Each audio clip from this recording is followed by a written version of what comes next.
How is everybody doing? Trying to make a little makeshift stand here.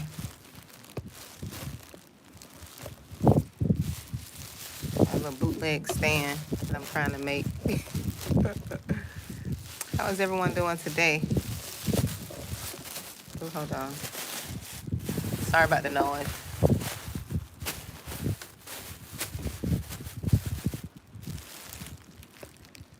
So sorry about the noise. How is everyone doing, chosen ones? Let me know if you can hear me.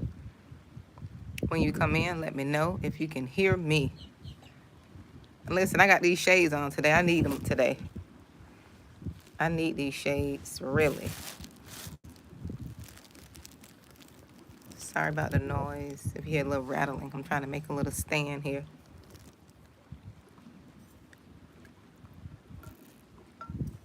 Oh, hey, Takesha, how are you doing, dear?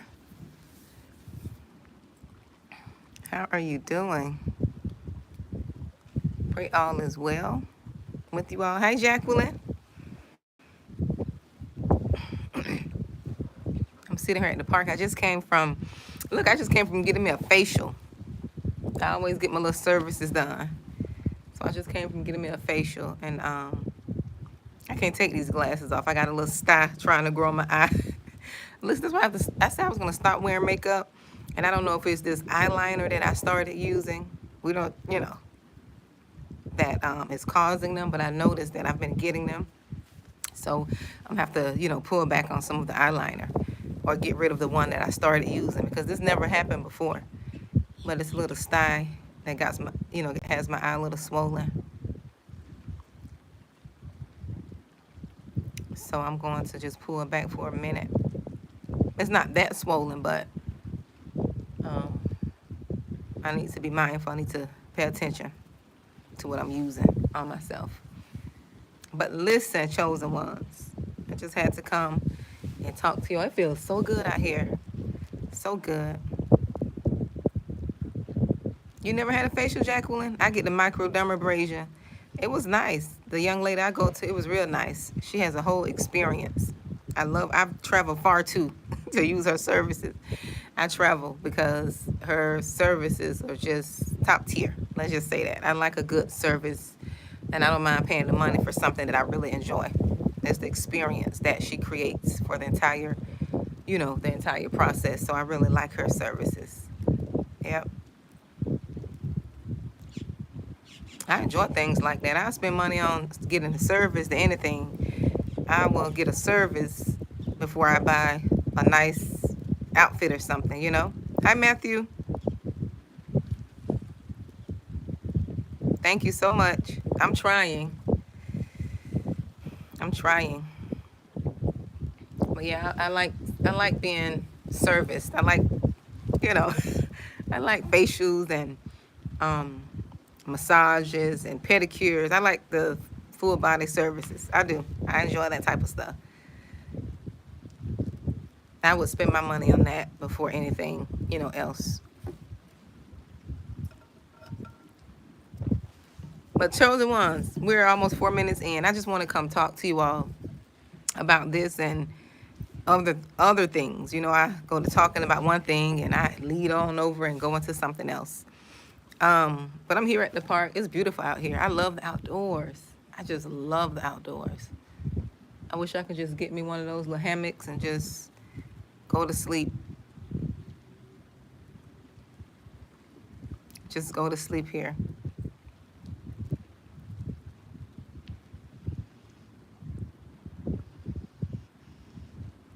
Oh, I love being pampered, honey. Yes, I do.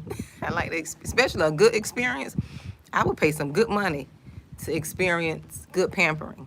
Like my birthday is coming up. You all. The lucky 7-11. I'll share that with you all, and I'll post it. That's my birthday.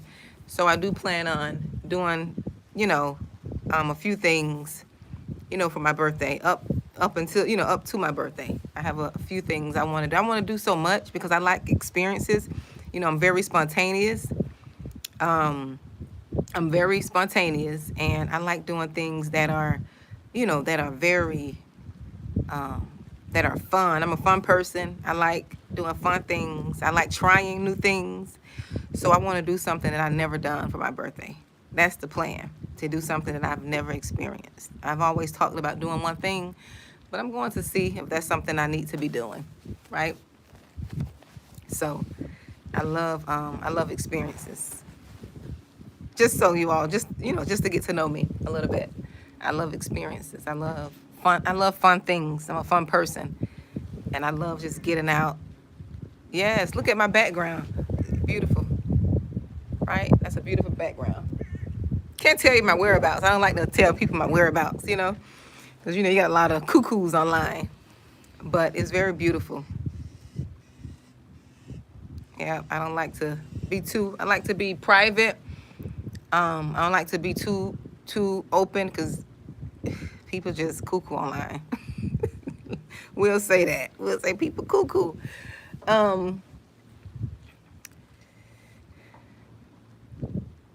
Yeah, I'm not that open book. I don't like to share too much, because people. I have to come online because I was called online, but I just can't. Yeah, I can't be too open about things, because information is so accessible now. People can look you up in a split second, like pinpoint you. That's kind of dangerous, So you got to be careful. But what I want to talk about with the chosen ones, because the chosen ones, we have a faith that is unmatched, right? We have a faith like no other. And a lot of times, our faith intimidates people. Our faith intimidates those who don't have faith. Our faith intimidates those who don't have a relationship with God, Even the ones who go to church, our faith intimidates those ones. Because your faith is something that you worked on, right? Your faith is something that you worked on. Thank you, Jacqueline. Yes, your faith is something that you are working on for yourself, right? Yes, Jacqueline. Yes, your faith is something that you're cultivating. Your faith is something that you are developing, right? So people are intimidated by that. People are intimidated by, you believe in how you believe, regardless of what is going on. Some of you all, or some of us, including myself, we have been through things that most people thought was going to take us out. They thought it was going to take us out, but they didn't know that we were just riding on the waves of our faith. We knew, we may be down today, but our faith is going to pull us up tomorrow, right? So people don't like that we have faith. People don't like that we believe God how we do. They don't like that about the chosen ones. Yes, people can go to church and people could say, they believe in God, and they can say, that they, go to church Monday through Sunday. But do you have faith? Do you believe? Right? Do you believe? And that's what people don't like about the chosen ones. Hey, Keisha. People don't like that the chosen ones believe. Our faith is unmatched. Our faith is top tier. Our faith is top tier. And people don't like that about the chosen ones. If they could take something away from you as a chosen one, they would take away your faith. They will take that away from you. They will take it away, because they know your faith move mountains. They know your faith move mountains. Anything you speak, anything you desire, it manifests. It manifests in the natural. Because chosen ones, we're very spiritual beings. We're very spiritual. We have a relationship, with God like no other. We have a relationship with God like no other. We don't have a relationship with religion. And this is not, I'm not saying that I'm bashing the church, because I never do that. But with religion, we don't have a relationship with religion. Hey, Victoria. I pray all is well with you, dear. We have a true relationship with just believing and trusting in God how we do. And people don't like that. People don't like that the chosen ones, we think for ourselves. People don't like that we can't be put in a box. They don't like that we can't be controlled. People try to control us by doing certain things and saying certain things and telling certain lies and having people believe certain things about us. We cannot be placed in a box. We cannot be controlled. We cannot be figured out. We're just like these people that are very unpredictable. You think you have us down 1 minute, then the next minute, guess what? We're doing something else because we are led, by God. He'll tell us one thing, right? People think when they do certain things to us and they treat us in certain ways, they expect a reaction out of us. They expect us to do and behave a certain way. But we don't, because we are led by the Holy Spirit, right? God talks to us. So we can't do things out of our flesh. We got to do things that are spirit-led. We do things that are spirit-led, and no, it may not look right to the natural eye. It may not sound right to the natural ear. Right? It may not. And that's what people don't understand. People don't understand, God could be telling us to go right. No, people telling us to go right, but God could be telling us to go left. And we're going to go left. Sometimes we don't listen now. I'm going to be honest. There were times that I didn't listen. There were times where I didn't listen. But you best believe I paid attention and I listened the next time. I listened the next time. We can't be boxed in. People try to box us in. We can't be boxed in. We can't be figured out. We can't be studied. We're not a book where you can just study a book. Because we're changing the test. We're changing the rules all the time. We're changing. We're growing. Like my message I said the other day, that's why we can't be figured out. Because we're forever evolving. We're forever growing. This is a journey. This is a journey. That's why people can't pinpoint where you were yesterday. You're not there today. Who you were 5 minutes ago. You're not that person. You're not that person. And that's why people can't figure you out. People can't figure the chosen ones out. For that reason. Because we're forever evolving. We're forever growing. We're forever getting new information. We're forever getting new information. We're forever learning and just listening and receiving downloads to, and trying to see what it is that God wants us to do. We're trying to listen to him. And this is all a faith walk, because your life does not look naturally how you see it in the spirit. Your life at this moment does not look like the vision that God has given you in your spirit. Nothing is aligned. Some of you all feel like you have taken a step back. You feel like you're going backwards because you had to walk away from things, because you had to give up things, or because you had to start over, or what you seem like starting over, what you assume to be starting over. Don't assume that you're starting over. Think about it like this. It may be the beginning of something new. Material things is not a measurement of your faith. Having material things is not a measurement of your faith. That's why the chosen ones, that's why people still hate y'all and you don't have what they have. People still hate the chosen ones. They still hate and envy you all because you don't have the material things, and you're still content. You're still yourself. You still have the faith. You still have faith regardless of having things, regardless of not having things.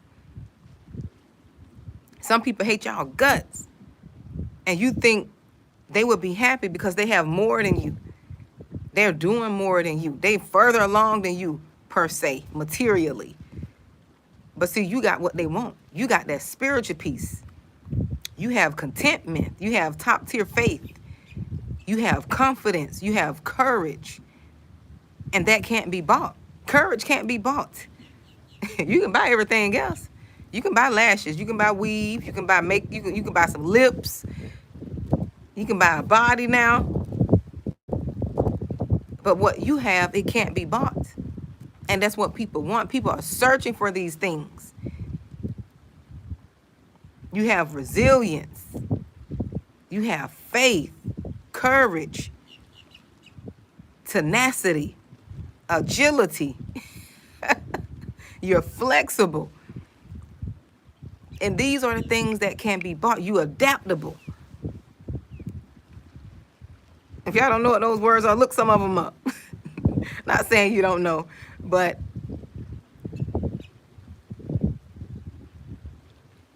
you know how to adapt to your circumstances.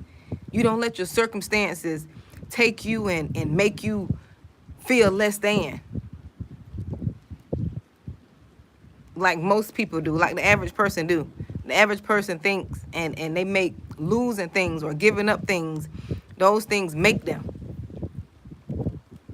You don't do that. Chosen ones, we don't do that. We just figure out what's next. My message from yesterday, what's next? Okay, they took the car.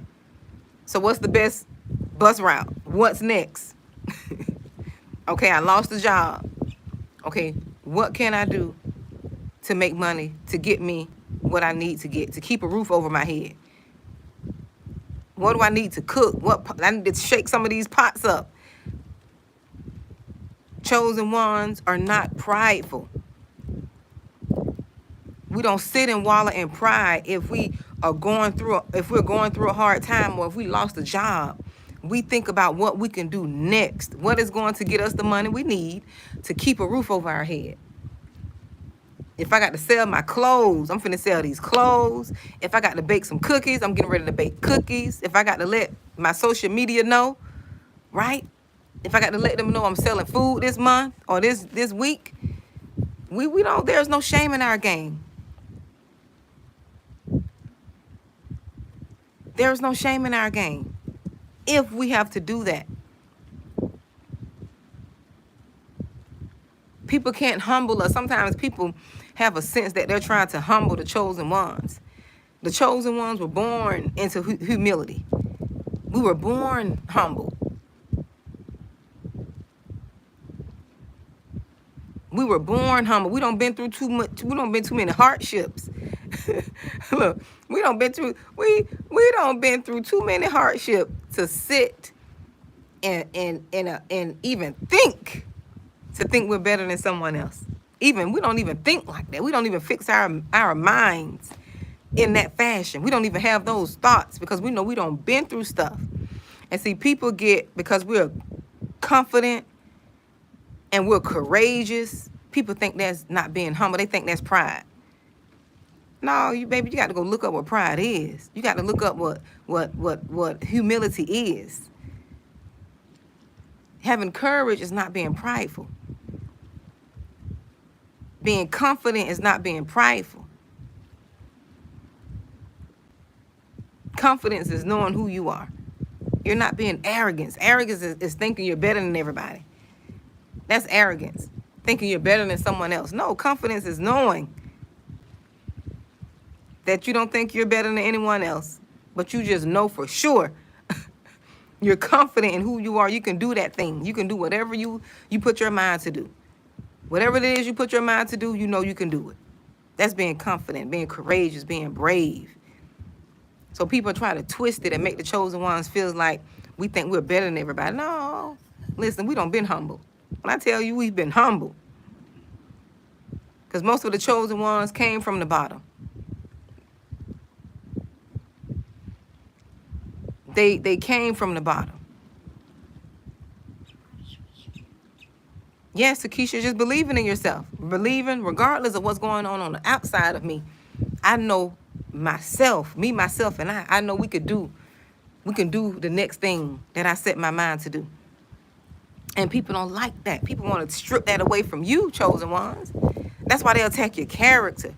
That's why they try to make you feel bad. That's why they talk about you. That's why they lie on you. That's why they try to ostracize you, make you seem like you a disease or something. They don't want to include you. But once you heal, chosen ones, you're going to realize them not including you was in your best interest. You're going to realize them not including you was in your best interest. And we think, that's why I tell you all, as a chosen one, you got to heal. You got to get over that spirit of rejection. You got to get over that spirit of abandonment. You got to get over that codependent spirit. People want to make it seem like you need them when in reality, they need you. They need your goodness. They need that belief and that faith. That's why they try to steal from you. They try to steal your energy. They try to steal your energy. They try to steal your energy. They need what you have. That's why they want to make it seem like you're nobody. They want to try to make you feel like you don't have anything to offer. They try to make you feel like that because you have everything to offer. You it, okay? Like they used to say, excuse my French, you the ish. I just had to go there. That's part of who I am. I can't run from it. I grew up in that area and that mindset, and it comes out sometimes. You the ish. You top tier. And you're not top tier because of material stuff. Your spirit is top tier. Your anointing is top tier. Your faith is top tier. That's what it is. That's what it is. You top tier in your spirit. You top tier in your faith. Your faith is top tier. And people don't want you to know that. People don't want you to know that. That's why people spend so much time and energy trying to assassinate your character. They can see that light on you. This been going on. They've been trying to assassinate your character from a child. They've been trying to make you feel like you were crazy. You're not crazy. You're just favored. You're favored. That light is on you. That's why I speak. That's why I come and talk about the chosen ones. That light is on you, and it follows you everywhere you go. I don't care where you go. I don't care where you go. You can be down in the shambles. You can be down in the gutter. Most of y'all grew up in the hood anyways, and you still were top tier. You still had that light in the hood. You still had that light in the hood. You still had that light coming from, the undesirable families that you came from. You still had that light. That's why people attack y'all. It don't matter where you are. It don't matter where you are. Stop changing jobs. Stop trying to run from people. Your job now as a chosen one is to walk in your power. Stop changing jobs because people come up against you. If God gave you that job, if he sent you there, don't leave. Don't leave because you're going to always be attacked. People are going to always come up against you. It's not you, it's them. It is them chosen ones. If God blessed you with that job, you got to learn to gird up. You got to learn to put on the whole armor. And don't leave places that God put you in to make a change. God will move them people out of your way. He'll move people out of your way for you. He'll move people out of your way. I know he did it for me. He'll move people out of your way. You just got to stay operating in truth. Don't go to the level they're going to, right? Don't go down. When they say they go, what it is, they go low, I go low, I match their energy. No, don't match their energy. You can't match their energy, chosen ones. Your energy is too top tier. You too good for that. You too good to go in the gutter with people. And that's where they want to take you. They want to pull the chosen ones down on the level where they are because they're going to beat you on their level. Chosen ones, you are eagle. Eagles take their food up in the air. So you got to have people to rise up to where you are. You don't go down in the shambles with them. You have them rise up in the air and you whoop their butt up there. You tear their behinds up there in the air. You tear their behinds up in the air. That's what you do. You tear their butts up. You have them elevate. You have them elevate.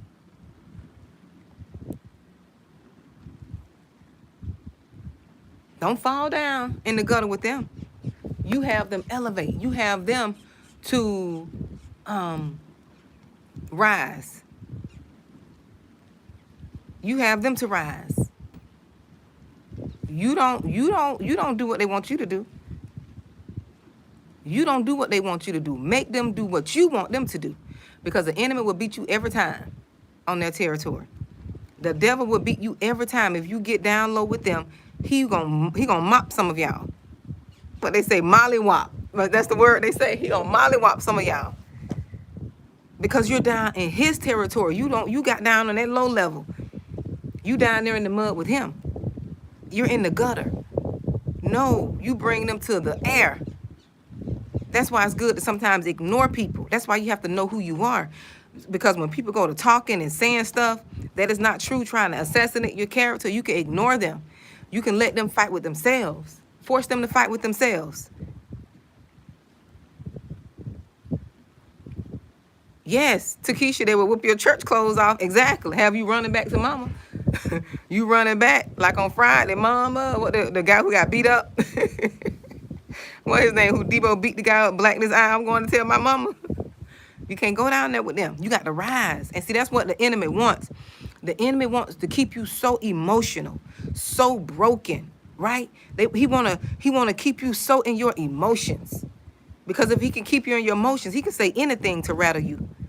He can say anything. He can say your breath smells bad and you're going to get mad.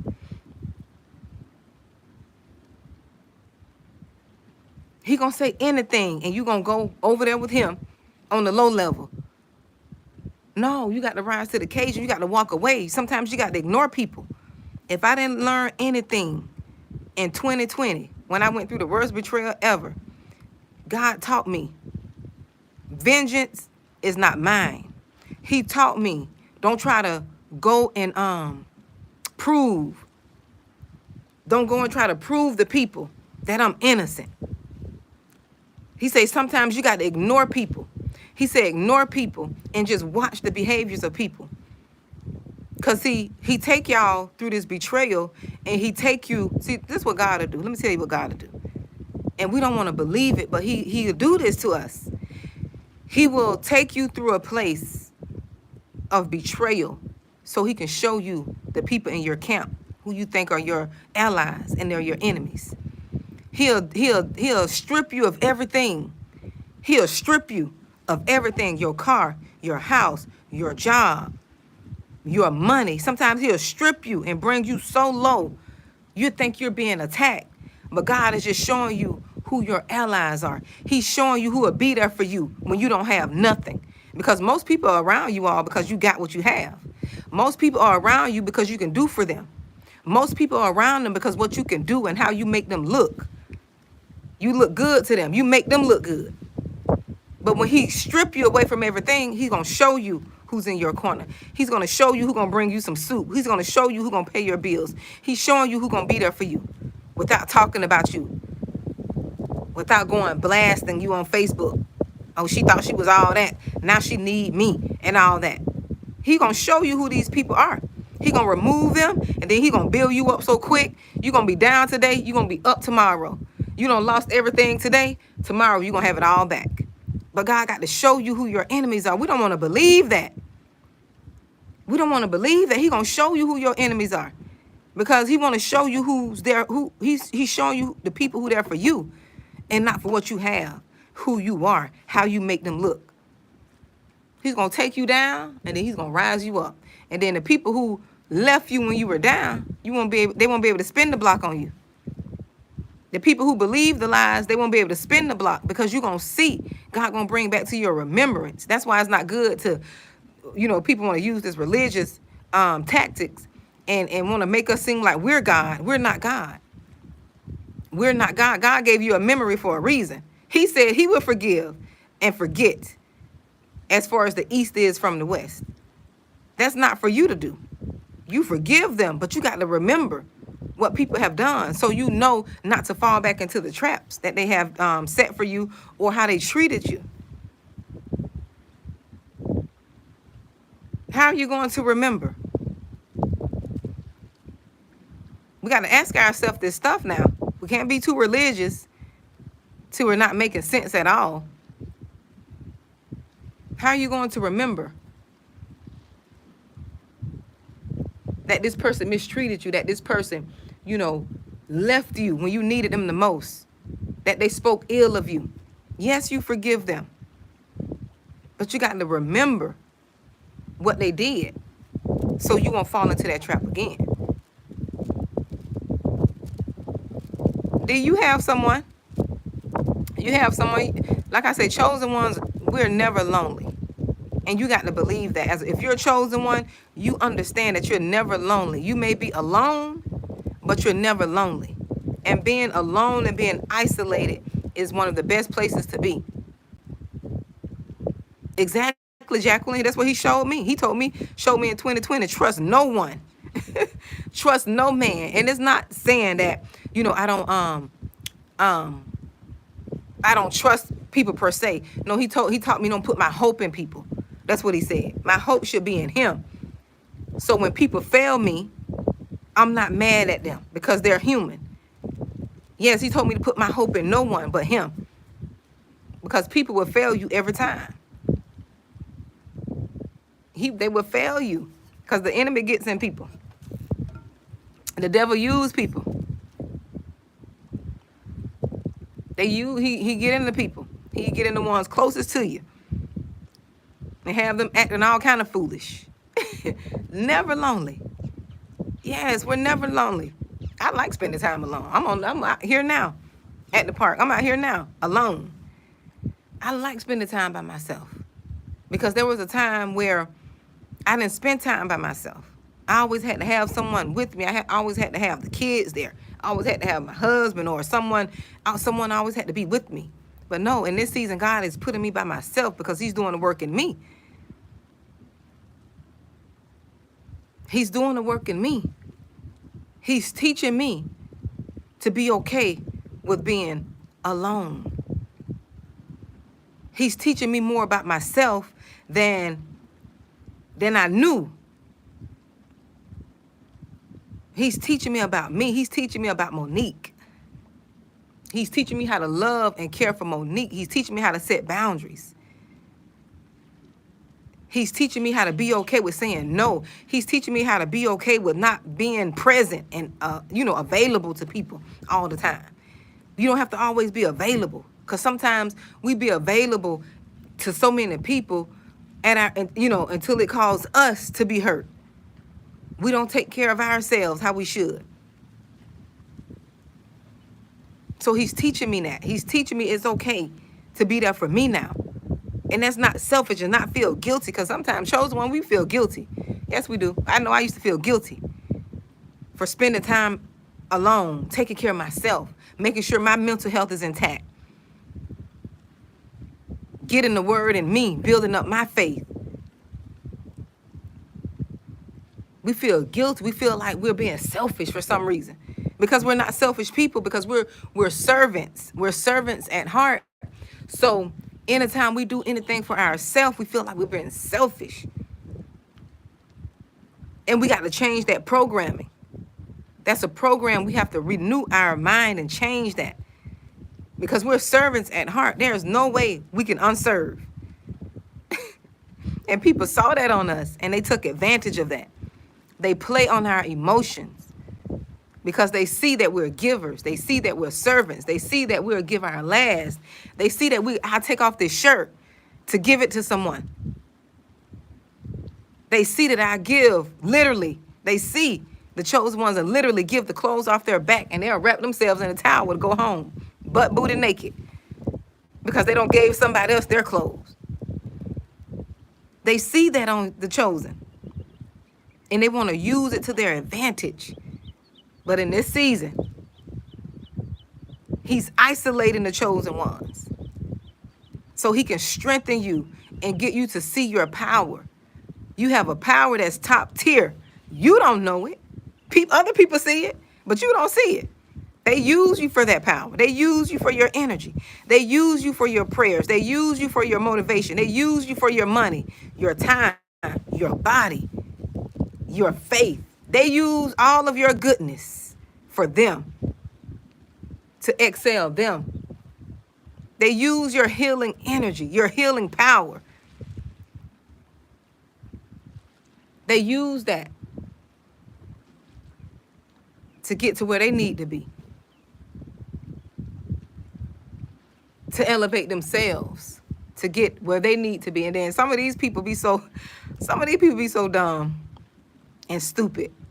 I'm gonna say that because they acting dumb. They let the enemy get in them. Sometimes they be so dumb and stupid. They finally use you to get to where they think they want to be. Look, they finally use you to get to where they think they want to be. And they realize it was you that was feeding them that goodness. It was your prayers that was helping them elevate. It was your blessings, your encouragement, you being present. You being in there present was the reason the blessings were coming down on them like they were. I said it. Oh, yes, I did. I said that. Yes. I don't care what nobody say. I don't care what nobody say. It's that person. A person can't give you something. No, with the chosen ones, we're different. We're chosen because we have that energy. We have that power. We have it. Y'all got to embrace that and believe it. You have it. You have it. That's why when some of y'all left certain people, that's why when some of y'all left certain people, or certain people got an attitude and left y'all, right?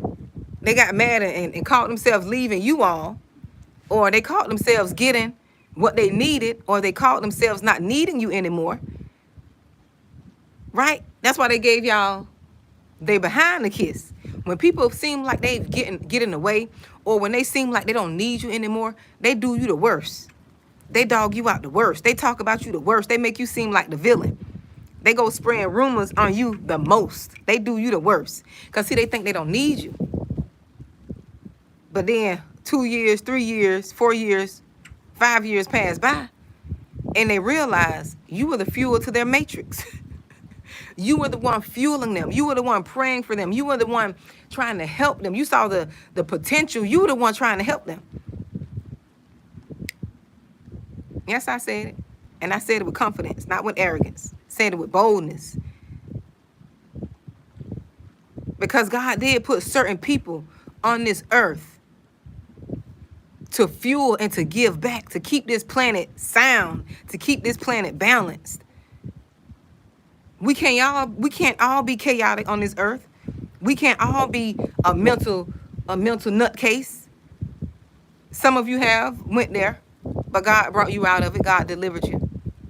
We can't all be, running wild, girls gone wild. We got to have some balance. And he put the chosen ones to create balance. We bring balance to this world. We do. We bring balance to people's lives. You stabilizing that relationship. You're stabilizing that marriage. You're stabilizing that friendship. You're stabilizing them children. You're the stabilizer. Because of your sound judgment, your honesty, your truth. You bring balance to all that chaos that's going on. You bring balance to that family. That's why when that's why when you leave and you move and what they think called, when you remove yourself, that's why everybody go to acting foolish and chaotic, fighting amongst each other. You the voice, you the sound reason. That's why some of the families fell apart when the big mamas died off from here. When your grandmother left, the families fell apart. They separated because that grandmother was the glue. She was the chosen, keeping that family together. She was the one that had everybody coming to the house, coming to the house to keep the family together. When she died, the family seemed like they died.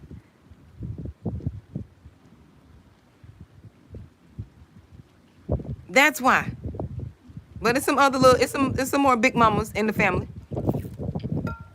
They may not be big mamas, but they truth tellers. They got chosen ones, they're truth tellers. They're going to tell the truth. They are going to tell the truth, and people don't want the truth. People want to live a lie. They want to live in their misery. They want to live in their pain. And the chosen ones, we can't do that. We don't know how to tell a lie. We don't know how to see people doing something and don't say, you know what, that's not good. We don't know how to do that. We don't know how to be quiet.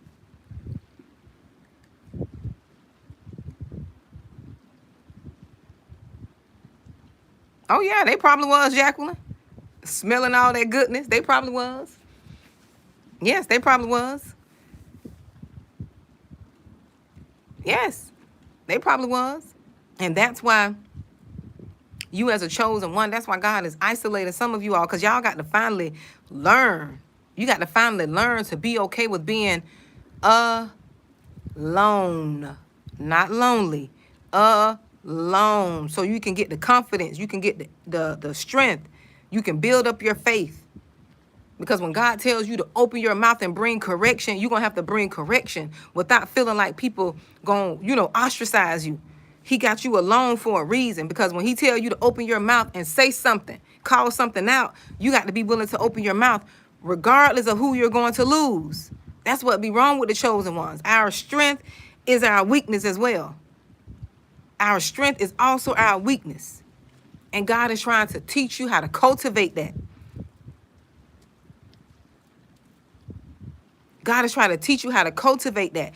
Teach you how to not get in your feelings, because you're very empathetic. He made you like that for a reason. But he want to teach you how to use that empathy when it's necessary. He made you a feeler for a reason. You feel people. You can pick up on things. He made you a seer for a reason. He made you like that. So you got to get alone. He's putting you alone because he don't want you to think you're crazy. People already got you thinking you're crazy. He's getting you alone so he can strengthen you in your area, so the Holy Spirit can come in and teach you how to use your gifts. You don't know how to use your gifts. That's why you thought you were crazy. Half of y'all thought y'all were crazy. Y'all taking medicine, antidepressants. You don't need no darn antidepressants. What you need is what is it? You need to be anti-delivered. You need to be delivered. You need to be delivered from people. That's what you need. You need to be delivered from people. People pleasing. Be delivered and healed from your little trauma childhood. And understand that your traumatic childhood was inflicted on you for a reason. It was training. No, God didn't do that to you. The enemy did that because the enemy saw your light, but God is going to use it. He's going to use it. And you have to believe that. He is going to use it. He's going to use it.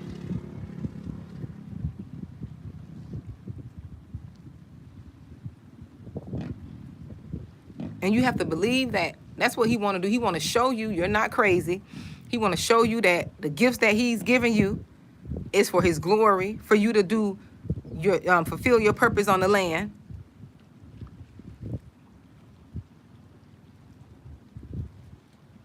For you to pray against things in the spirit, bind things up in the spirit, cancel and renounce things in the spirit. Because you can see spiritually. You can see, you can hear, you can feel, you got a knower. You know things people don't know. I can't stand them mopeds. You know and see things, but you got to trust yourself. You don't trust yourself. Because half of you all been abused so bad to the point where you don't trust yourself because you done been gaslit to death. They don't gaslit you so bad, having you questioning your reality, so you don't believe yourself. You got to trust. That's why God is putting you, he's getting you alone so he can heal you. So he can renew your mind, renew your spirit. Because people want you to question your reality. They want you to question what you know. They want you to question what you see. They want you to question what people are not saying, but you can hear it. That's what they want you to question. They want you to question stuff. You've been knowing. You've been knowing from a child. You've been feeling people energy. You've been knowing if a person really don't like you and don't care for you. You've been knowing them family members don't like you and treat you like everybody else. You've been knowing that. They pretend, they do things to make it seem like they like you or to show people they don't have a problem. But your spirit has told you. Their spirit and your spirit are communicating. And your spirit told you, your aunties, they don't like you like that. Your mama jealous of you. Your siblings jealous of you. Your cousins, they jealous of you. Your co-workers jealous of you. Even your pastor and them. But we don't want to believe this stuff.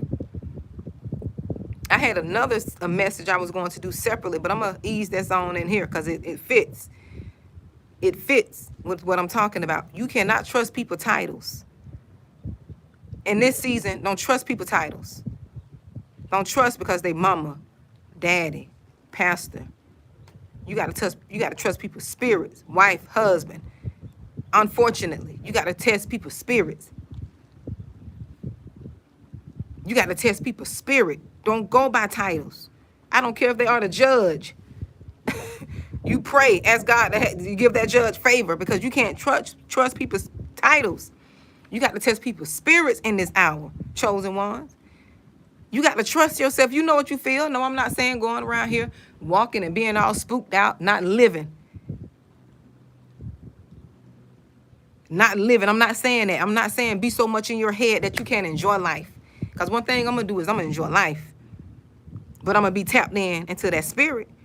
I'm going to let my spirit guide me while I'm enjoying life. I'm going to let my spirit tell me, should I go here? Should I do what I'm about to do? I heard something in the tree. I thought I had to strap up over here. I heard something in the tree. Bird don't be coming at me like that now. You see how alert I am? I'm talking to y'all, but I can hear. I can hear. So I got to pay attention. What's going on over there? But in this season, test people's spirits. Believe and trust yourself. That's why God putting you alone so you can learn to trust your GPS. I could say the GPS is the God placement system. He put it in us. All of us have it, but the chosen ones have it. The chosen ones GPS is top tier. That's my favorite word now, top tier. We more sensitive. We can pick up stuff on a different level. We can pick up on a different energy. Yes, we can. I embrace mine. When I tell you I embrace it, I embrace it. You hear me? I embrace it, and I don't let nobody make me feel like I'm crazy because I got it. I operate in my power, and I use it to my advantage. I don't let people use it to their advantage. I use it to my advantage. Because if my spirit tell me to duck, I'm ducking. I don't care how it looks to everybody else. If my spirit say get on the ground, lay down, I'm getting on the ground, laying down. Until spirit say get up. I don't care what it looks like to people. That's the thing. We don't want to look a certain way to people. We don't want to feel like or make people feel like we all spooky and religious. No, I'm just guided. I'm listening. I'm in tune. I'm in tune. That's what I am. I'm in tune. You walking vicariously, carelessly. No, I'm plugged in.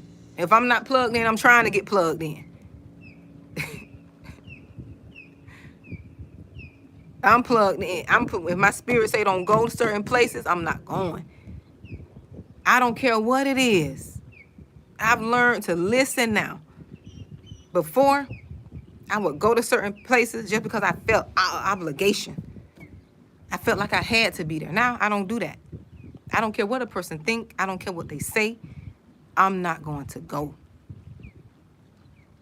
Talk about me, criticize me, ostracize me, curse me. I don't care. I'm okay now with being alone. It used to bother me, but I understand why God put me in isolation.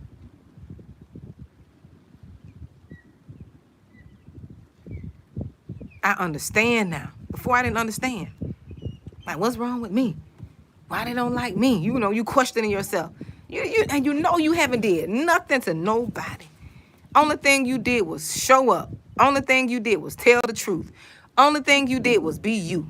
Walk into your light. You walking into your light, and they big mad at you. They mad at you because you walking into your light. They attacking you because you walking heavy in your light. You walking heavy in confidence, boldness, and they mad. Let them keep their stuff. That's what we doing in this season. We letting people keep their stuff. That's what we're doing. Exactly, Jacqueline. We're just aware. I'm letting people keep their stuff. Y'all not going to project y'all mess on me. Your insecurities, keep it. Your lack of faith, keep it. Your negative energy, keep it. You not believing in yourself, keep it. You keep that. I'm going to leave that right there with you. You don't think highly of yourself, you keep that. You don't think you can do something because what you experienced in the past, that's your issue, not mine. My God said I can do all things. I can do all things. Your broke mindset and you talking about the economy, I'm part of the kingdom. In the kingdom, there is no lack. There is commonwealth. I heard my girl, Latoya Kill say that, and it's true. And it's true. When God was increasing my faith, he said, you can't think like the world. You can't think like the world. You can't believe like them. How you going to believe in a God that's an abundant God and you got a poverty mindset? No, ma'am. No, ma'am.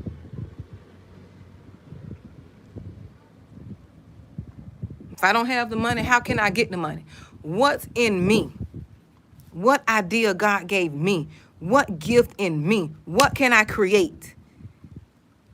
Okay, my job fired me. Okay, what skills did I learn on my job that I can use to bring in me some income? What is my gift?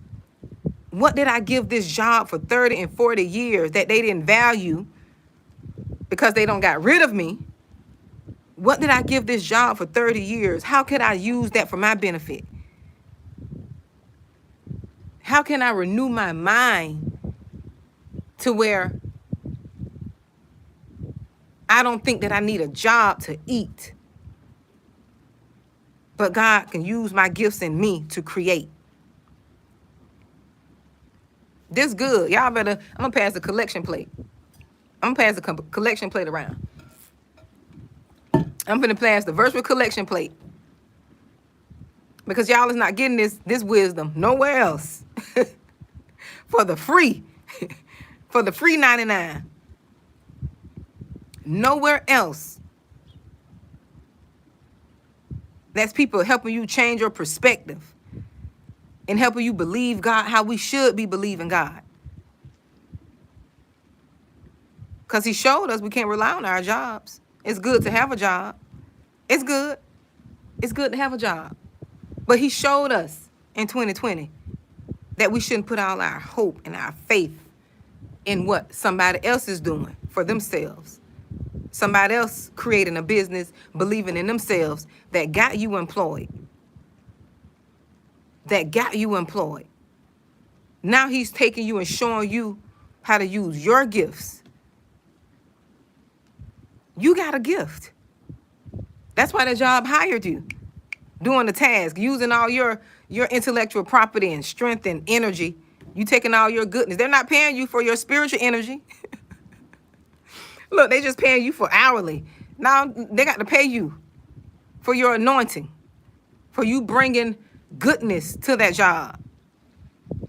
You bringing balance to that job. They're not paying you for that. Yes, I said it. I said it. I did. They're not paying you for that. But take your skill set, what God put in you, and use that to create something. Have faith and believe that you can do it. Just get started. Overcome that fear and procrastination and believe that you can do it. Stop using your age as an excuse. If you're breathing on this earth, I don't care if you're 99.9 in age. I don't care if you're 99 and a half years old. If you breathing, you still can do it. If you breathing, you still can do it. I don't care. You can be 105. I'm not making an excuse for you. I'm not making excuses. We don't make excuses over here. I don't care. If you breathing, you still can use your skill set. You got all that wisdom. You've been on this earth 105 years. There is something that you can teach us. 105 years, 70 years, 60 years, 50 years, 40 years, 12 years. You can teach us something 40, 50, 60. Every milestone, you learn something. What did you learn? What did you learn all those years? I know I learned something. I learned a lot. Finna be chapter 43. I learned a lot. Yeah, chapter 43. I don't tell y'all my age. I'm not afraid. I learned a lot. Don't been through most things. I don't been through so many things that most people have not experienced. I've been through that in my teen years. So it's my obligation to come and teach people what I've learned, the wisdom that I've learned over these 43 years. Felt like 80 years. I think I was like 33 years old. I went through a midlife crisis, I believe. I think I was like 33. I had just had my last baby. I was 31 when I had my baby. And I could tell you this stuff I could share. It's nothing, it's nothing pinpointed where I am. But this is what God wanted me to do. But I felt like I had went through a midlife crisis. And I was sitting there evaluating my life because I had been through so much. One thing about when you've gone through so much at a young age, you feel like in your body, you feel like you're older because you've experienced so much. And at that time, going through, starting a family early, getting married young, having kids back to back. I got 4 children, having them back to back. I was pregnant almost 10 years straight, seemed like. Trying to go to school, doing so much, in my young years, I felt like I didn't live. I felt like I hadn't lived because when I started having my children, it was all about my children. When I got married, it was all about my husband. It was all about my family. So I felt like I hadn't really lived. I felt like I didn't get a chance to know who I was, like to know myself. So guess what? I just went through this. Went through this crisis as if life, like I was finna die any moment at that time. Look, I felt like I was gonna die at any moment because I had went through so much. But the Lord had to show me the reason you feel this way because you haven't tapped in to know your purpose. Yes, you're supposed to be here to serve your family, and that was a season. You serve your family, you serve your husband. That was a season for me to do that. But I still had that purpose in me. My purpose still was in me. It was still in me to find out who I was and why God put me on this earth. It was still in me to fulfill my purpose.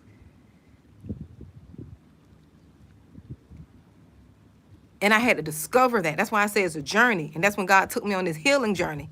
He took me on this healing journey. And I need to wipe my back, my shirt, making me sweat. It's hot out here. So the shirt I got on is not cotton. So I feel my back starting to sweat. May have to go sit in the car. But he took me on this healing journey. And he started showing me who I was. He started showing me the things that I had to overcome, the things I had to face, the people I had to face, the people I had to confront because I was running. I was running from my purpose. I'm going to be honest. I was running from this. I was running from God making me who I am. I was running from speaking up, telling the truth. I was running from calling things out that God showed me. I would ignore stuff. God would tell me to speak to something. I wouldn't speak to it because I didn't want to make the person mad. I knew the person was going to get offended. He was showing me. He was waking me up. Now he got me to a place to where I got to speak up. I got to say the truth because if I don't say the truth, he's going to whoop me. He's going to beat me down spiritually. I'm going to be in disobedience. So what he did was he delivered me from being a people pleaser. He delivered me from that people pleasing spirit because when he say speak, I need to be speaking. I don't want to speak. I didn't ask for this. I didn't ask for this. I wanted God to get somebody else to do it. Get somebody else to do it, Lord, because I don't want people attacking me. I don't want people fighting me. I don't want people coming up against me. Get somebody else to do it. He said, no, you gonna do it. So he took me through this journey. Stripped me of everything, everybody, showed me who people really were. He stripped me of my codependent spirit. Being codependent on people, dependent on people, thinking I need people. No, God said you need me. I will send the people you need. You don't need people, I will send you the people you need. Ain't that something? I was trying to secure the people I thought I needed. No, he say no. Give me them. Give me those people. Let me strip them away from you right quick. And I'll send you the people who's going to help you on your journey. And he did just that.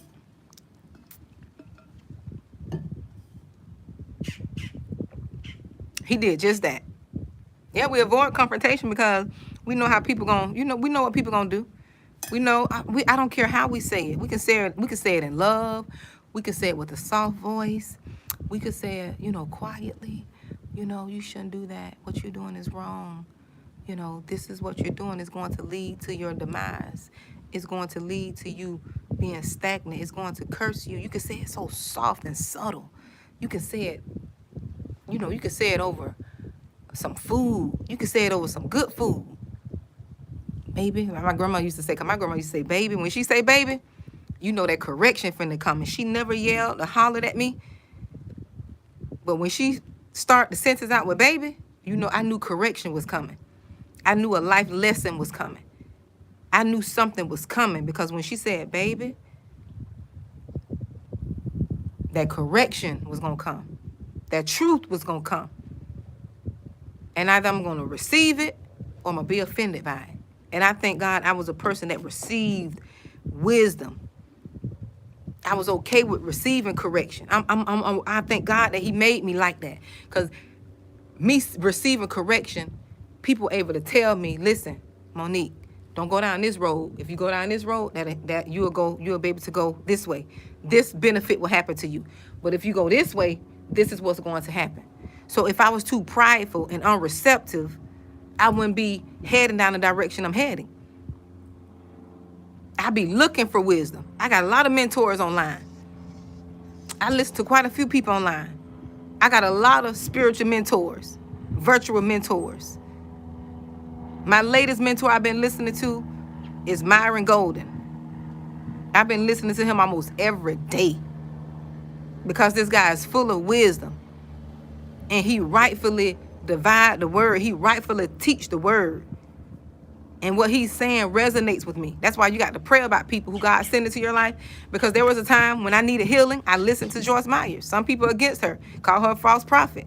But I know I listened to her because my story and her story kind of resonated. I wasn't sexually abused by my father, but I went through abuse.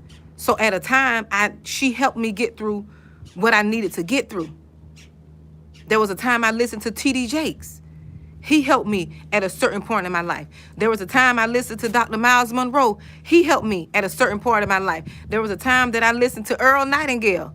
He helped me. These people helped me.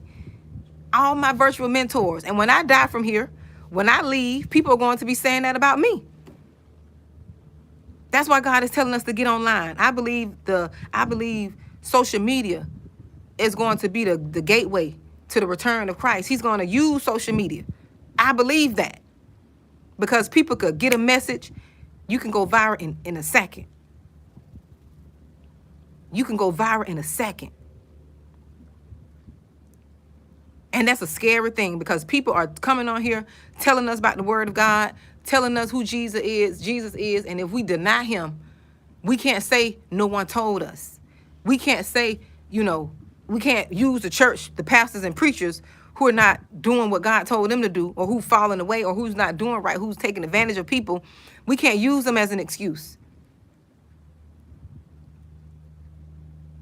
We can't use them as an excuse. It doesn't matter, Evelyn. It doesn't matter what religion I am. That doesn't matter. That's another thing that keep people stuck because you got so many denominations. I'm Christian. I'm this. I'm that. I'm this denomination. That keep you boxed in. That keeps you boxed in. I believe. That's what I am. I believe. I'm a believer. I believe in God. No, I don't know all his word, but I believe. There's nothing going to change me about what I believe, what he's shown me, that he's real. No, I don't know all the religious jargon. I don't know all the theological confusion. But what I do know is when I get in my quiet place, when I pray and I get an understanding, he speaks to me. No, I'm not doing it a certain way. No, I'm not doing it how religion say to do it. No, I don't dress how religion say I should dress, because guess what? My soul need to be saved. I need to be healed from the inside. If God want me to change, he'll tell me, baby, cover up them shoulders. The Holy Spirit will tell me to cover up them shoulders. I'll be convicted. I can't let people convict me. I got to let the Spirit convict me, because if I let people convict me, I'll be doing it for y'all. I'll be changing for y'all instead of changing for God. And that's what I had to get out of. I had to ask God to show me. I had to go on this journey for myself. Show me. I still go to church. I still go to church. I still go to church. I still go to a church they identify as Christians. But for me, I identify as a believer. I believe. Because I don't want to put limits on God. I don't want to put him in a box. I don't want to put my mindset in a box that I got to do it this way. I got to say it this way. I don't want to put myself in a box. I want to be free in Christ like he said we should be. I don't want to put limitations on Christ because this denomination do it this way. They do it this way, so I can't do this. They say it this way. They got this religious jargon, so I got to do it this way. No. I need to be free. I don't need to be limited in my mindset, because religion limits you. That's why when anybody else speak against what we believe and how we were taught, we tend to go against it, and we hate the message because we've been taught religion. We've been taught a certain way. So if anybody go against our way, we condemn them. We say they're not of God. They're a false prophet. They're a false teacher. The Spirit will tell you who's false. God will tell you who's false. You don't need nobody to tell you who's false. Your spirit will know who's false. Yes, it will. The same way your spirit tell you people don't like you, or people are not for you, or they don't too much care for you, your spirit will tell you the same thing about a false teacher. But you got to get and show yourself approved. You got to do the work for you. You got to get in that quiet place and ask God to guide you. You can't pass off your responsibility on to your pastor. That's what we do. You can't pass off you getting to know God for yourself on your pastor. Oh, my pastor said this. You get in the word for yourself. If he says something that is not correct, it's your job to go and figure that out. You should be following along with what he's saying. You can, and even if you have a pastor, I'm going to say this, even if you have a pastor, a preacher that you sit up under, you may not agree with everything that they say. And that's okay. You don't have to agree with everything, because sometimes they say things that are not correct. And if God is telling you to speak with him on speak with him or her on a personal level, and not be going on social media and blasting them because they ain't say something you like. If God didn't tell you to speak to them on a personal level, or if he told you to speak to them, you go to them and speak to them and ask them why they believe that, or why they said that, why they believe this the way they do. You can't pass off your understanding, you getting to know God for yourself onto your pastor. Nope. You got to be responsible. That responsibility got to be on you to do your work. That's why I don't believe in church hurt. I believe people could say things that's supposed to be representing God, representing the Bible, and we all do stuff and say things that hurt people. But I still believe you supposed to be doing your work yourself. That's what I believe. There shouldn't be no church hurt, because if you see people that's not doing and walking and living out the Bible and having church how the word says, or doing things that, that are righteous, it's your job to walk away. You don't have to stay in that church. It's your job to walk away. It's your job to say, Lord, send me to somewhere where, that resonates with my spirit. Send me to a place where I can eat spiritually, where my spirit can get fed. That's your job. You don't have to stay in your church, your family church that y'all were brought up in for the last 35 years, and you still stagnant and stuck. You're not being fed spiritually. You don't have to stay there. You don't have to stay there.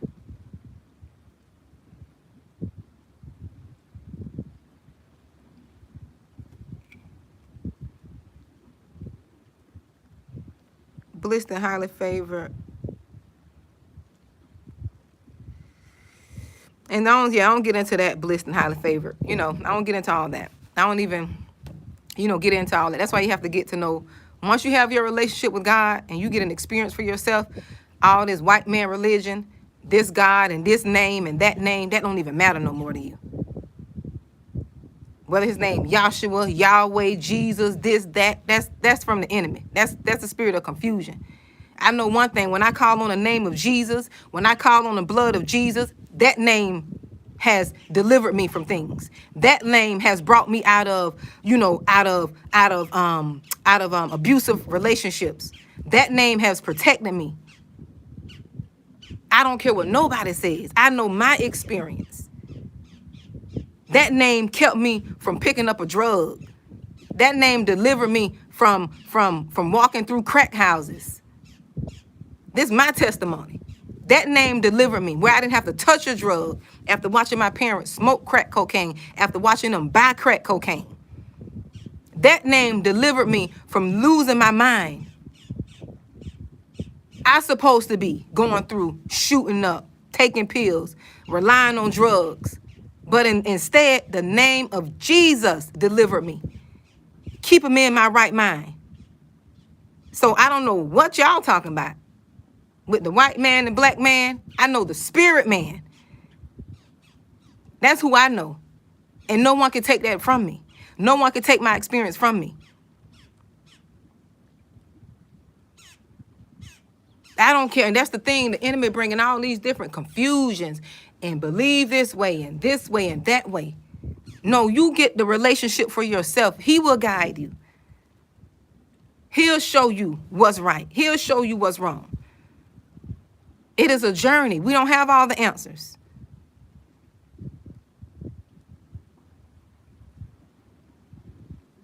We don't have all the answers.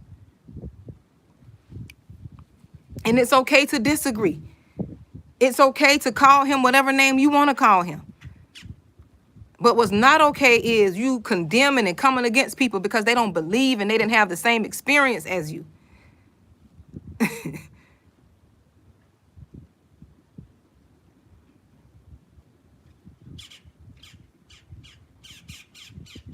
Okay? That has nothing to do with me. My experience is what I believe in.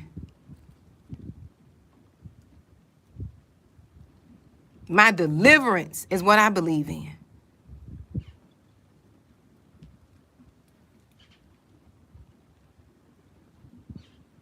But when you get to that place, and that's why he's isolating the chosen ones.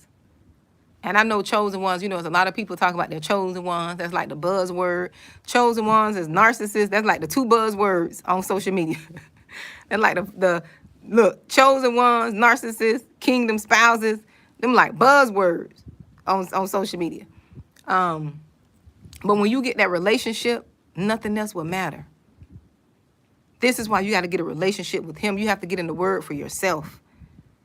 Nothing else matters because he's going to show you experiences that only you're going to be able to resonate with. You're going to know certain things are God. Some stuff going to be so miraculous, you're going to be like, wow, I couldn't get this experience before. I couldn't get the experience before.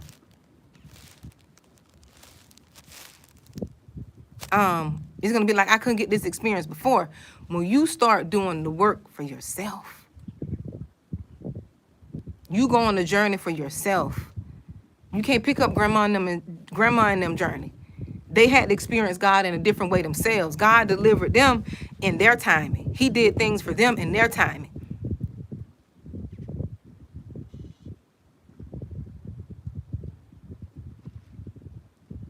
He did stuff for them. I know God delivered my grandmother from some stuff in their timing. And no, they didn't always have it right. They didn't always do it right. They didn't always say it right. But we can't ride off their faith. We can't ride off their belief. Thank you, Matt. We can't ride off their faith and their belief. We got to get to know God for ourselves. We can't sneak on in on their belief. We can't ride in on their faith because religion teaches us we can ride in on grandma and them faith. No, this is an individual journey. This is a self journey. This is a self journey, and that's what we got to do. We got to get to know God for ourselves, because he's not doing business as usual. He's not doing business as usual. And that's the thing. We think God is doing the same thing that he did for our grandmothers. And there's no more manna dropping out of heaven. He's not feeding people with manna. He's not doing it like that, like he did in those days. He's giving a different type of manna. He's giving spiritual manna, spiritual wisdom. And we got to be open to it. That's why some of us are stuck. Because we're not going in the secret place. We're not doing the work so God can commune with us. We're not getting into the quiet place because we're too busy we're too busy on social media. We got to get in that quiet place.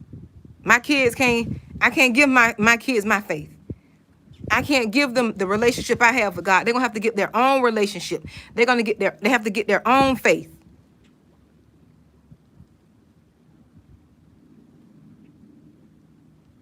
They got to get their own faith.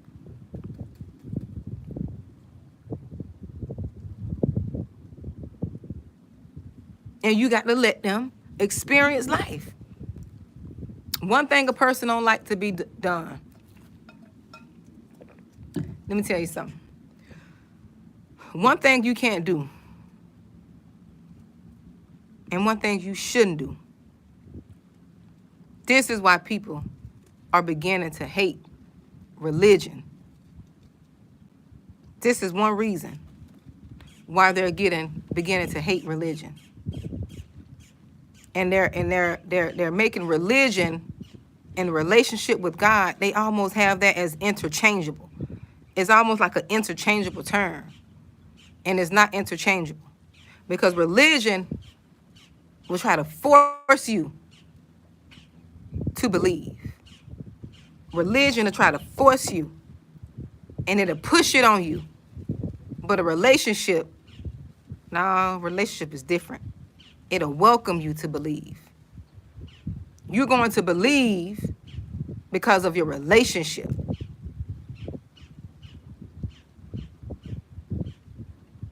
That's why people are running away, because they feel like people are trying to shove God and Christianity down their necks. Do it this way, do it that way. No. Your faith, your belief, you being the example, your miracles, God pulling you up out the gutter, He changing and transforming your life. That is what's going to make people believe. You can say what you want to say out of your mouth. You can say what you want to say. But show people, give them something to let them know your God is still in the miracle working business. I know God is with me, because for me not to touch drugs, and I witnessed my parents do it. I witnessed them buy it. I witnessed them smoke it, use it. And for me not to do it, I know that's God. That's Jesus, the Christ. I know it was God. I don't care what nobody says. I don't see Jesus as a white man.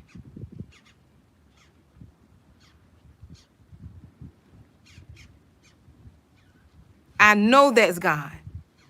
I know it was God who delivered me, being in relationships with people who were doing things they didn't have any business. I could have been shot. I could have been harmed. I could have been retaliated against, because I'm connected to people who have done wrong. And because I'm connected to them, I could have been a sacrifice.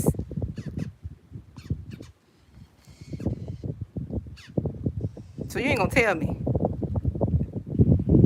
that I shouldn't be calling on the name of Jesus. I don't don't care what nobody says. It is that name. Like they say, every knee shall bow. It is that name I called on when I was being spiritually attacked. When people were trying to send attacks against me spiritually. It was that name that rescued me. I'm not going to be ashamed about it. It was that name that pulled me up. Pulled me up out of the bondage.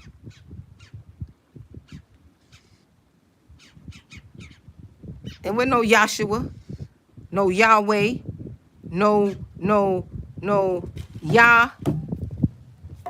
I didn't know about all them different names.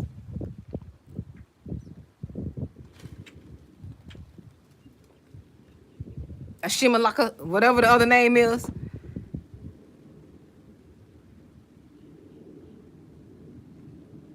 That's just another tactic to keep people in bondage, to keep them not believing that God is real.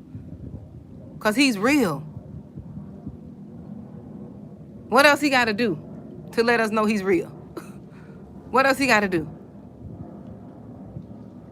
And we get so caught up fighting the name of God instead of fighting for the experience with him, the relationship with him.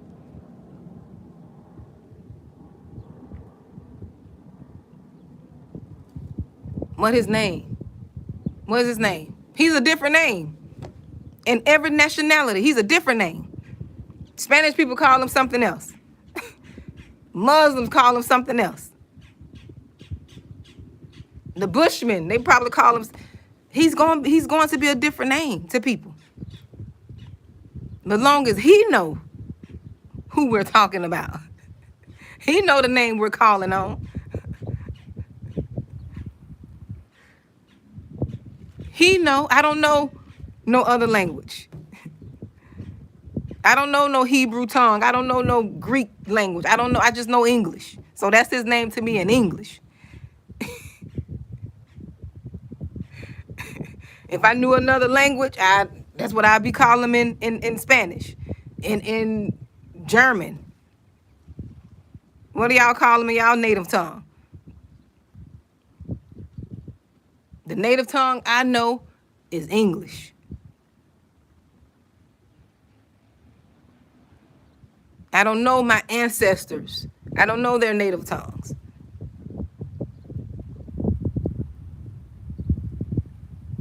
So I can't get stuck on that. It's time to, I can't get stuck on that because I would never experience the abundance. I don't want to be broke, busted, and disgusted and can't be trusted. We headed to the promised land. We're going to experience them fat grapes. And I'm not going to let no name stop me from experiencing the fat grapes. I want to go to the spiritual land of milk and honey. Yes, I do. I want to live in the abundant life. I want to be a lender. And I don't want to borrow from nobody. I want to be debt free.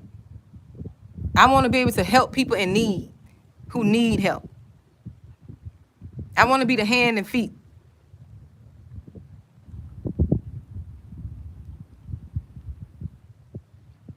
I want to experience the fat grapes.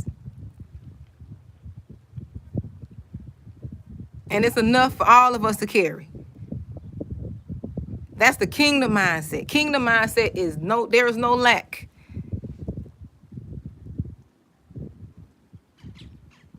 Like God was telling us, his kingdom come will be done on earth as it is in heaven. So the kingdom is here. We need to be bringing it here. I'm not a pastor, I'm not a preacher, I ain't none of that. I'm just talking the word.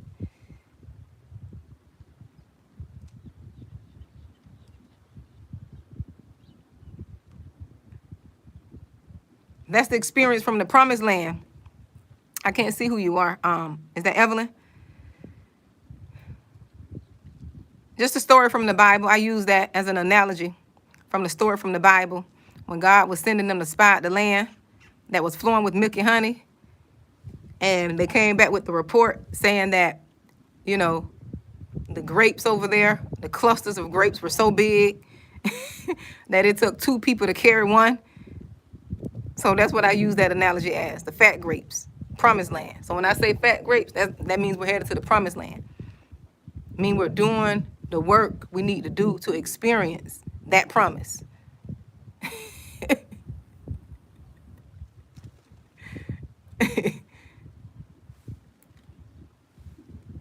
That's all that is. So my tribe over here, we usually know. But it's good that you ask. Because I want to experience the promised land. I don't want to be stuck, broke, busted, and disgusted, stuck, fighting in the name, stuck, fighting. And that's what the enemy wants. There's so much division. So much division. And the main tactic the enemy used, and this is not to dismiss nothing that happening to people look like me. This is not to dismiss that. This is not to because it is real. Because the enemy is still using people. This is not to dismiss any of that. But I just need to speak truth. The main thing enemy used to keep us divided, to keep us in turmoil, he used the media. The media to keep us hating, divided, mad at this person because of their skin color, mad at that person because they look like. He used the media, and the media just go and make us feel it controls people. It controls people. It make people feel a certain type of way when they show certain things. Now you don't see no police brutality. You don't see nothing the police doing right now. And I'm not saying it's right. Don't come here saying I'm saying that's right. That's not right at all. It's demonic, very demonic. But you see, the media is not boosting. I don't watch TV anyways, but it's not boosting that. It boosts and put out what they want people to think, what they want, how they want the world to be. When 2020 was here, everybody was fearful.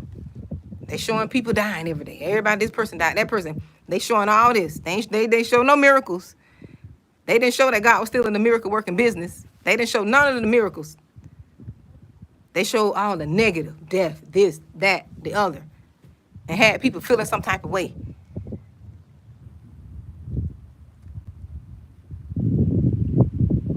I didn't mean to get all on that, but anyways, y'all get my point.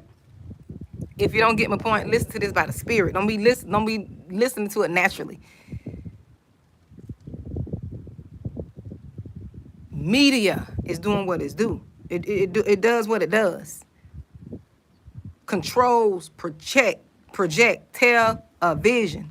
It's telling your vision. People try to tell us, but we didn't want to believe it. Television programming is real. That's why we need to renew our minds and get in the Word so we can renew our minds. They have us thinking, oh, the Bible ain't real. That's the white man Bible. That's a slave Bible. You get in there and let it transform you. Ain't nothing slave about it. If you get in there and ask God to renew your mind, and if you take the mind, how it's been taught to you, you take off that mind and you let God give you a new mind and you read that word a different way, it'll open up right to you. It'll be revealed right to you. Things will be revealed. Have him to remove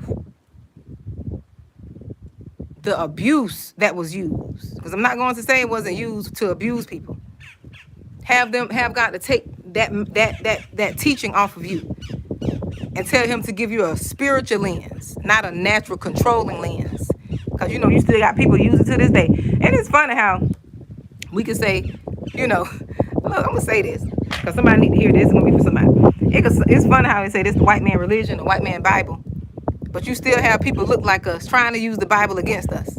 They still try to use the word of God to control people. You got family members still trying to use the word of God, knowing they ain't living nothing in that Bible. But they want to use it because that's what they've been taught as to control people. You got parents do it. Honor thy mother and my father. That's the 10th commandment. But they just as toxic and evil as I don't know what. They just as devilish. But they want to throw that 10th commandment out there to keep you in line. I'm going to tell the truth. I'm going to tell it how it is. And they'll use it. They'll harness and ride on that. They'll ride on it too. Honor thy mother and thy father. Knowing they toxic. Knowing they stealing from their children. Don't got stuff in their children's name. And the word tells you, you don't provoke your child to wrath either. Don't just take one part and just think that's it.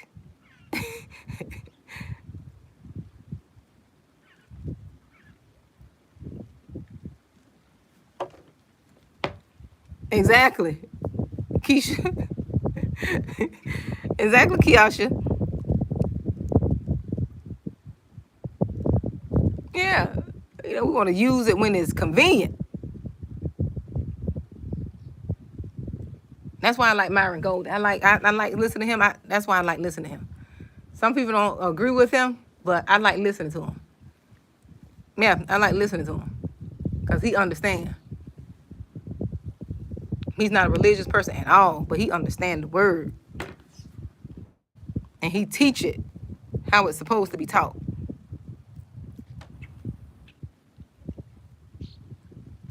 He teach it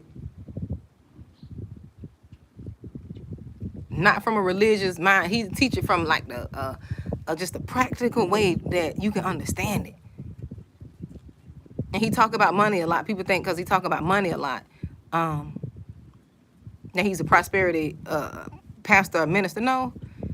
If you take off that mindset that slave mindset that was imparted in you and put on a different lens, renew your mind, you will see what they're saying. You will see.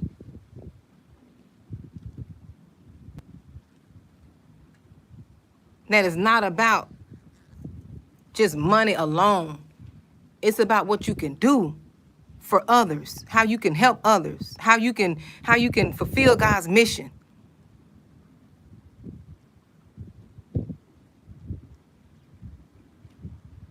Yeah, I love Dr. Miles Monroe. How you can fulfill his mission. But you can't do that broke, busted, and disgusted. You can't do that with a poverty mindset. You can't do that thinking you humble, and because you don't have a lot of stuff or a lot of money, you think you're closer to God. Because because you're choosing to appear humble and docile and in lack. That's not everybody's calling. Everybody's calling is not to be to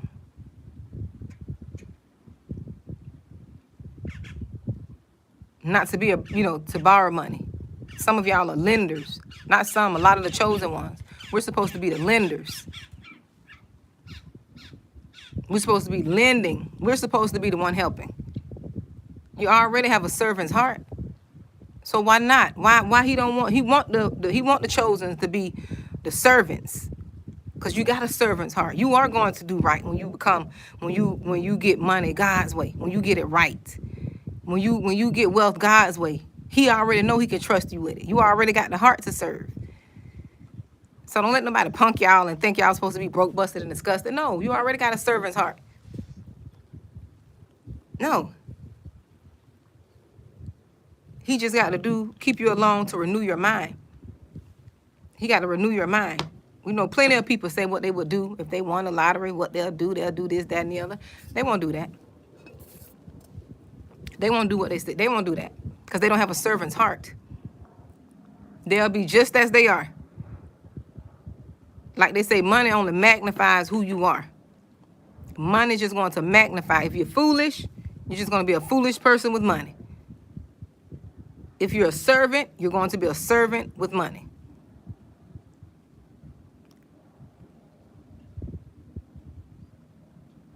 Let's tell the truth, shame the devil. Let's be honest. I used to say it. I'll do this and that and the other. But with the mindset, I was always a giver. I knew I probably would have gave it all away. But with the mindset that I had before I would, when God renewed my mind, I would have blew it.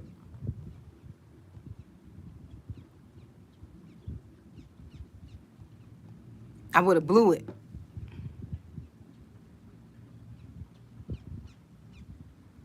Now I'm not talking about them. They're gonna have to answer for that. If their heart is not pure, they're gonna have to answer for that. And I can't put my mouth on people because I don't know what God is doing in their life.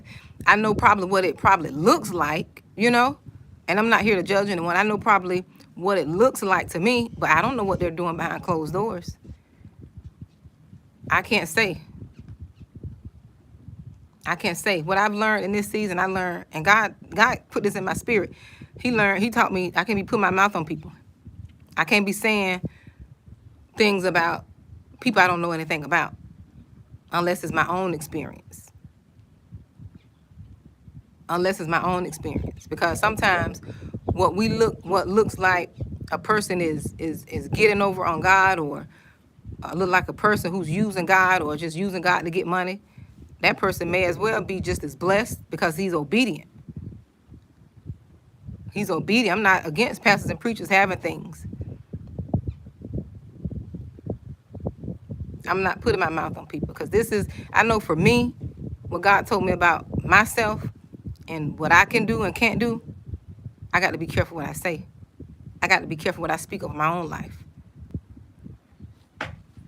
I got to be careful of what I say about people. Even if I think something, I got to be careful until I know for sure he's giving me the okay and the go to say.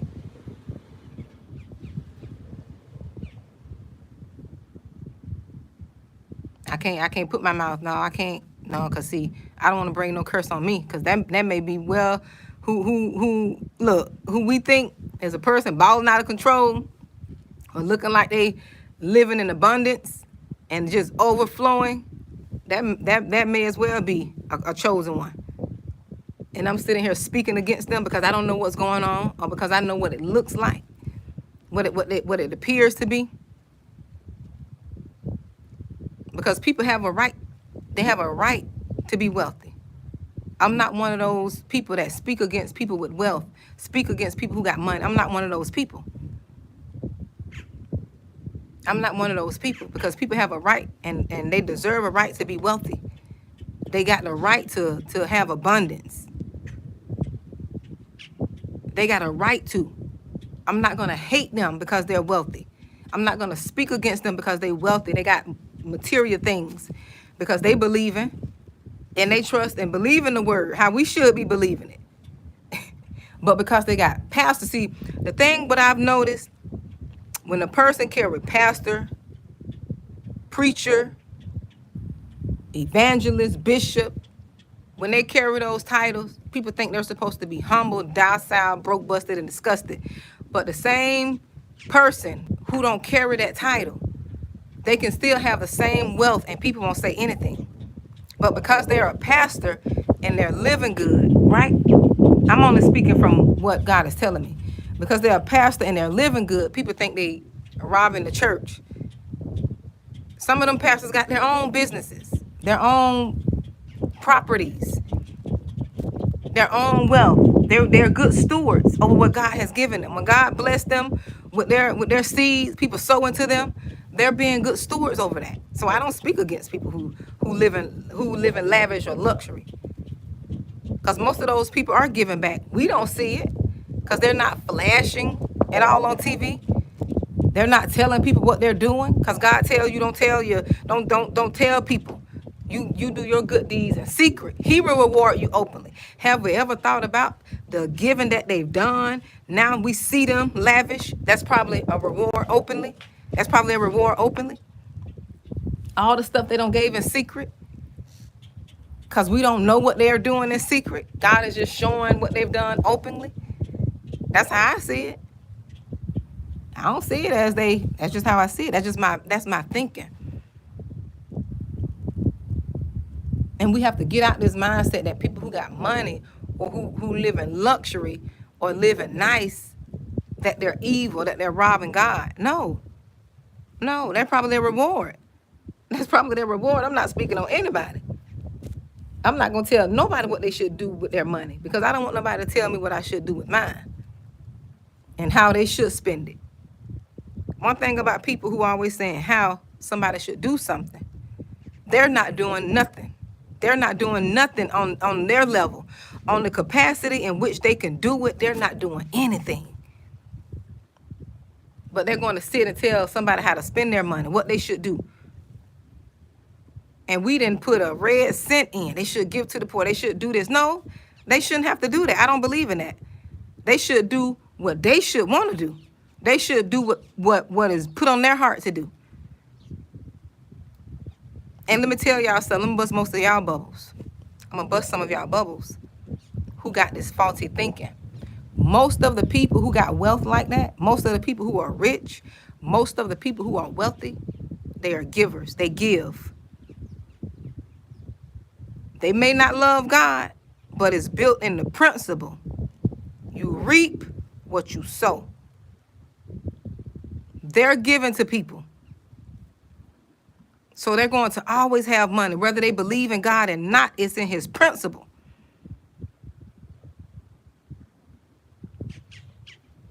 They're going to always have. Whether we want to like it or not. Whether we like it or not. The dope boy gonna always have money because he always giving back to the community. He's killing the community, but he getting it back.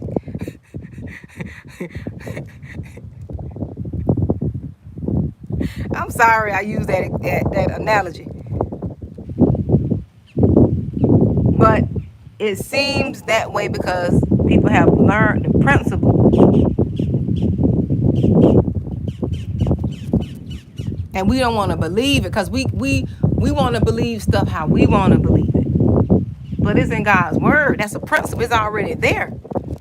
But the thing about people who say they believe in God and the people who don't believe in him, and we see this in the world. The believers supposed to be the wealthy ones. But yet you got the worldly people being wealthy because they're using the principle that God has given us. They're using the principles. They're giving. They making all that money and they're giving to people. They're opening up schools. The believers should be doing that. They're starting organizations. But yet we sitting back talking about what they should do and what they shouldn't be doing. They just working what they can. They doing the work.